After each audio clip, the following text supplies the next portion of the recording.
एक योद्धा जिसने अनगिनत युद्ध लड़े थे और हर बार विजय उसी की हुई थी।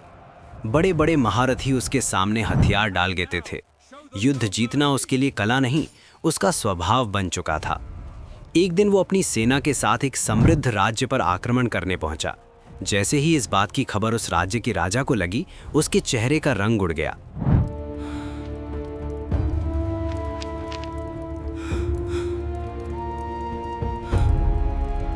युद्ध शुरू होने से पहले ही वो स्वयं उस महान योद्धा के शिविर में पहुंचा और कांपती आवाज में बोला, मैं पहले ही हार स्वीकार करता हूं, कृपया मेरे राज्य को नष्ट मत कीजिए। योद्धा ने शांत स्वर में पूछा, इससे हमारा क्या लाभ होगा? राजा कुछ पल चुप रहा, फिर धीरे से बोला, यहाँ से 200 मील दूर एक रहस्यमयी गुफा है जिसके अंदर अमृत छिपा हुआ है, लेकिन वहां तक पहुंचना लगभग असंभव है। जो भी गया कभी वापस नहीं लौटा। अमर होने का लालच योद्धा के मन में जाग उठा। उसने सेना को लौटने का आदेश दिया और अपने सबसे विश्वास पात्र सैनिकों के साथ गुफा की ओर निकल पड़ा। कई दिन जंगल, पहाड़, अंधेरी घाटियां पार करने के बाद वे उस गुफा तक पहुंचे। गुफा के बाहर अजीब सी शांति थी, जैसे समय भी वहां ठहर गया हो।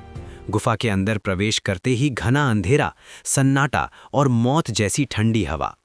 अचानक उसके सामने एक विशाल राक्षस प्रकट हुआ। भयंकर युद्ध हुआ, तलवारों की टक्कर, गर्जना और अंत में योद्धा ने राक्षस को मार गिराया। आगे बढ़ते हुए उसे एक चमकता हुआ अमृत कुंड दिखाई दिया, लेकिन जैसे ही वो कुंड के पास पहुंचा, उसने देखा वहां एक काला कौवा बैठा हुआ है। कौवे ने कहा, मैंने गलती से अमृत पी लिया था, क्या कोई उपाय है जिससे मैं मुक्त हो सकूं? योद्धा चौंक गया, तुम मरना क्यों चाहते हो?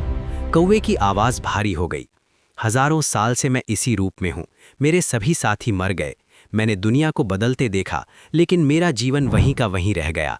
मैं थक चुका हूं, मैंने कई बार मरने की कोशिश की, लेकिन मर नहीं सकता। योद्धा की आंखें खुल गईं। उसे समझ आ गया, अमरता वरदान नहीं, श्राप भी हो सकती है। वो बिना अमृत पिए तुरंत गुफा से बाहर निकल गया। तभी से कहा जाता है, जितना जीवन जरूरी है, उतनी ही मृत्यु भी जरूरी है।